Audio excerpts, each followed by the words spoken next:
सैयदना अबू इमरान जूनी अलैहि रहमतुल्लाहि अलगनी फरमाते हैं कि सैयदना मूसा अलैहिस्सलाम पर जब नज़ा का वक्त तारी हुआ, मूसा अलैहिस्सलाम पर जब नज़ा का वक्त आया यानी जागने का आलम, जान निकलने का वक्त कह लीजिएगा।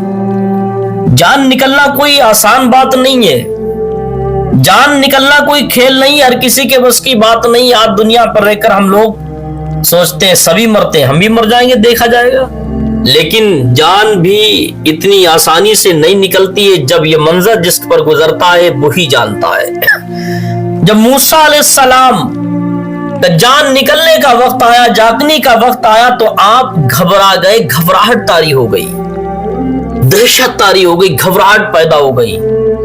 तो अबू इमरान जूनी रहमतुल्लाहि अलगनी ने पूछा, उन्होंने कहा कि आप अल्लाह के नबी हैं और आपके अंदर घबराहट कैसी, आप क्यों घबरा? तो मूसा अलैहिस्सलाम फरमाने लगे, ये घबराहट का शिकार ये मौत का गम नहीं है, उसकी वजह मौत की वजह से मैं नहीं घबराया। ये घबराहट ये मौत की वजह से नहीं, घबराहट का शिकार में मौत की बुनियाद पर नहीं हुआ। मौत के वक्त मेरी जुबान रोक दी जाएगी, सिर्फ इस बुनियाद पर घबराहट हुई। क्योंकि मौत एक ऐसी चीज है कि जब मरूंगा तो उस वक्त से लेकर मेरी जबान से जिक्रुल्लाह, अल्लाह का जिक्र बंद कर दिया जाएगा, सिर्फ इसी बुनियाद पर घबराहट है। ये मूसा अलैहिस्सलाम।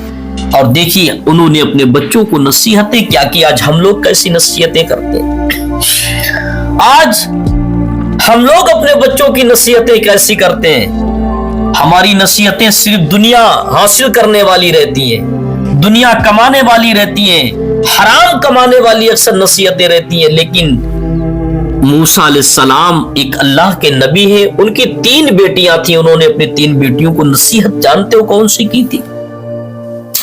मूसा अलैहिस्सलाम की 3 साहबजादियां थी, आपने उनसे फरमाया, बेटियों अनकरीब बनी इसराइल तुम पर दुनिया पेश करेंगे, बनी इसराइल के लोग तुम पर दुनिया पेश करेंगे, हरगिज दुनिया को कबूल मत करना।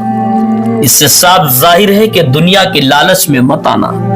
आज अक्सर इस्लाम की खवातीनें, आज इस्लाम को अगर कोई चीज बदनाम करने वाली है तो वो सिर्फ रिश्वत है और पैसे का लालच है। आज अक्सर गुनहगारी जो होती है तो सिर्फ वो पैसे की लालच में होती है, दुनिया हासिल करने के लिए होती है। मूसा अलैहिस्सलाम ने अपने तीनों साहबजादियों को नसीहत की थी, मेरी बेटियों अनकरीब बनी इसराइल तुम पर दुनिया पेश करेंगे, मगर तुम हरगिज को कबूल मत करना, बल्कि फकत रुई का लिबास और गेहूं पर किनात कर लेना, इतने में जिंदगी गुजार लेना। जो गेहूं तुम्हें मिले अल्लाह दे उसको खा लेना, और रुई का लिबास जो तुम्हें पहनने को मिले पहनकर जिंदगी गुजार लेना। अगर तुम इस तरीके से अपनी जिंदगी गुजारोगी तो अल्लाह तबारक व तआला तुमको जन्नत तक पहुंचा देगा। जन्नत अगर वाकई जिसको लेना है तो उसको दुनिया का लालच खत्म करना होगा। आज अक्सर इंसान, औरतें, खवातीन अगर गुनाह की कोई गुनहगारी में कदम बढ़ाती तो सिर्फ लालच होता, उसके सिवा कुछ नहीं होती। अक्सर जो गुनाह लालच की बुनियाद पर होते, दुनिया हासिल करने की, दुनिया की लालच दिलाकर किया जाता, उससे बड़ा कोई गुनाह नहीं होता। दुनिया ही देकर दिखाकर, दुनिया का लालच दिलाकर, पैसे का लालच, माल दौलत का लालच, प्रॉपर्टी का लालच देकर इंसान बड़े बड़े गुनाह कर बैठता है। ये मूसा अलैहिस्सलाम ने बहुत पहले अपनी तीनों साहबजादियों को नसीहत कर दी थी, बनी इसराइल के लोग तुम पर दुनिया पेश करेंगे तो दुनिया कभी कबूल मत करना, बल्कि रुई का लिबास और गेहूं पर किनात कर लेना। अगर ऐसी जिंदगी गुजार लोगी तो अल्लाह तुम्हें जन्नत तक पहुंचा देगा। ये हकीकत है। अल्लाह हम सबको तौफीक दे और तमाम लोगों की इज्जत